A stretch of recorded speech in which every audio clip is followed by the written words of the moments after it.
what happened to you after that initial being identified as the wrong color, you know, to come into the Teen Epic Center? I was angry.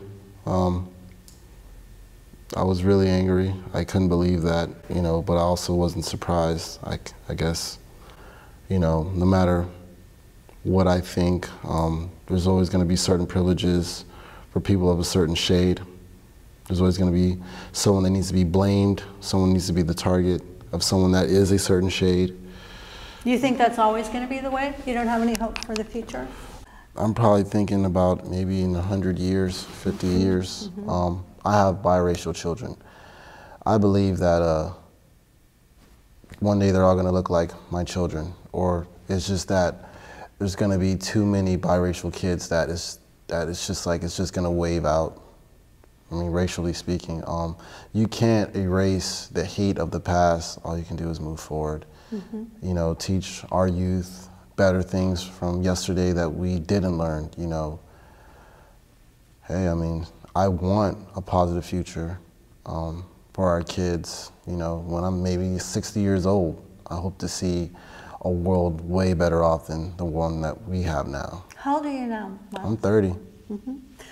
Okay, so you're 30 years younger than I am, so when you're my age, you're going to hope to see a different world. You told me about some places that you still wouldn't feel like you were welcome. Can you tell me a little bit about your experiences in those kinds of places in Key West that still? It's just really very selective where you go and who you see. Certain places I just won't go, or it takes longer. If I were to go to a restaurant, it takes longer for me to receive my food or to get the attention. I have to go out my way. Sometimes I feel that's unacceptable. I could be anybody. I could be a secret shopper. I could be a reviewer, you know. I could be working for Ebert and Rupert, you know. There's certain places that just, they give off the very vibe like, we don't want you here, but we'll serve you because we're Key West. So. And one of those places is tattoos and scars? I just want to say my experience there wasn't the best. I didn't stay long, and they got what they wanted, is all I could say. So. And the Irish places in town seem to have some kind of an issue with black people? Really wouldn't say that. I just feel like it's a bit of a contradiction there.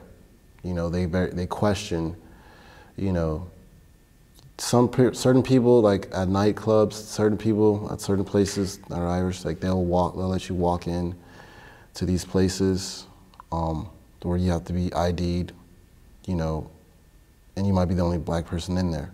So it gives people a certain authority to do whatever, or you're the first person to be targeted for something. Another nights, you know, I see white people walk in, they don't get ID, they don't get anything. And I walk in right by, oh, sorry, sir, I need your ID. He's like, you didn't card those? You know, it's sorry, it was always an excuse, you know, for why and what is happening.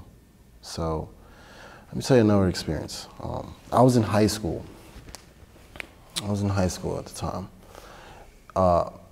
They were letting kids walk off campus to the corner store, which is right around the corner from the high school. And I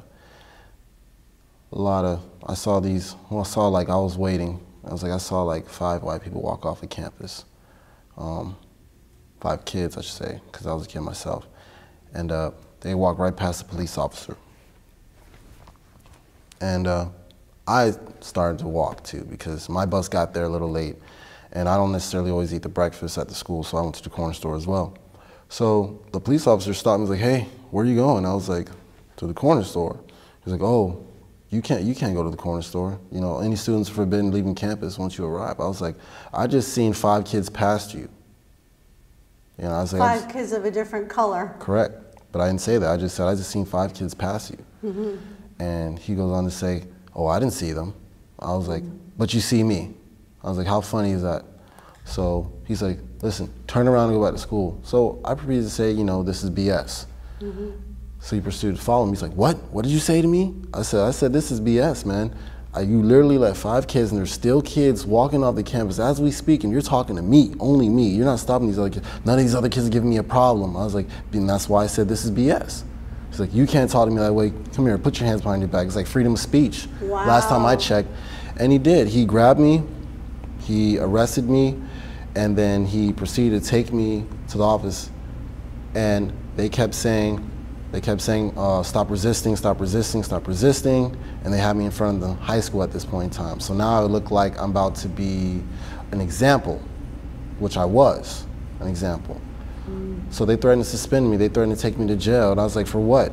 I was like, I didn't do anything wrong. They said you walked off campus when you were supposed to. It's like there was 7 other kids, and I counted that walked off campus in front of me. And I proceeded to say the CR word because at this point I was mad and I was angry. You already have me in handcuffs. You already think I'm already thinking I'm going to jail. So I proceeded to use derogatory words. So I started saying, you puss-ass crackers, you crackers this, you crackers that. So the lead officer, his name was Officer David at the time, he said, he's like, do you know what a cracker is? He asked me. So he asked, well, I'm still in handcuffs, he asked me, do you know what a cracker is? I said, yes. It's the slave masters that used to crack the whips for the slaves.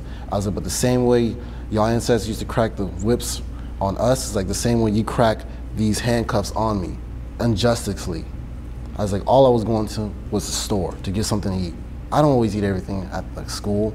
I don't. My mom taught me certain avenues of how to eat, okay? And I just saw that, I thought it was unfairly so I saw 7 kids of a different color walk off campus right in front of this officer, okay? And I felt it was unfair. Now, if he would have turned and said, 2 things could have happened that I would have probably been okay with. If we would have turned back, make those kids turn around and go back to school, I would have been okay. I would have said, all right, that's fair.